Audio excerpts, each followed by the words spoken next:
Here's another standard that I grew from a cutting at the same time as the other one. This one I let the stem grow a lot longer before I stopped it. What you do with something like this, you can grow standards from anything that is vigorous.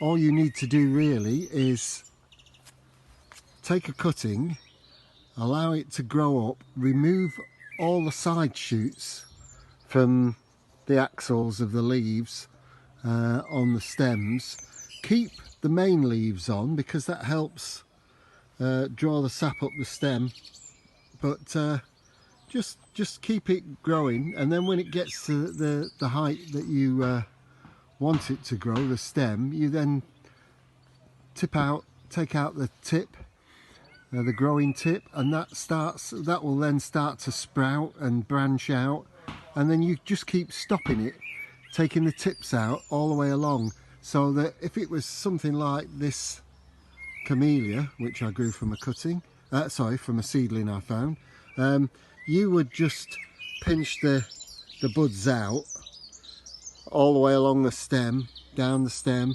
leave the main leaves on, just keep it growing and growing.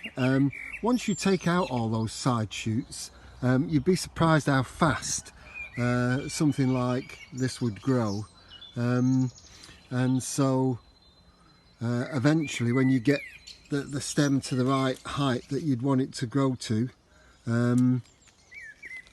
that would prove.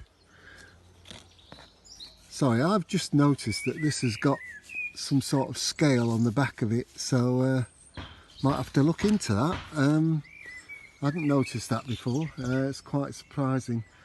Plants get all sorts of diseases and so that needs to be dealt with. But standards, I used to grow a lot of standard fuchsias, which again, something like that one, which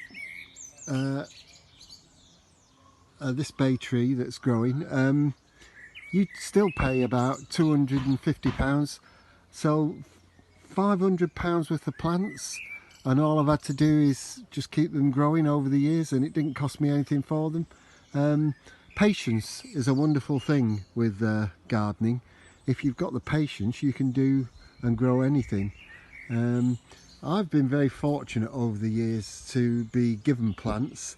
This particular palm tree that I've got here was about a quarter of that size, and a client that I went to had got two of them. His daughter had given them to him, but he had a garden about a quarter of the size of mine, and he decided that two was too many, so he kept it in a polythene bag down the side of his house, and he said to me, "Oh, you don't want one, do you?" So I took it back, and I kept it in a pot on the patio for a number of years, and then eventually about 2 years ago I planted it out in the bed, and since then it's taken off and it's about to flowered for the first time last year.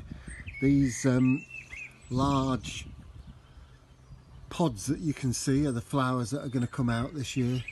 Huge flowers on there, and it just adds some variety to the garden, and it's really nice to have. That's it for the moment. Talk a bit more at a later date.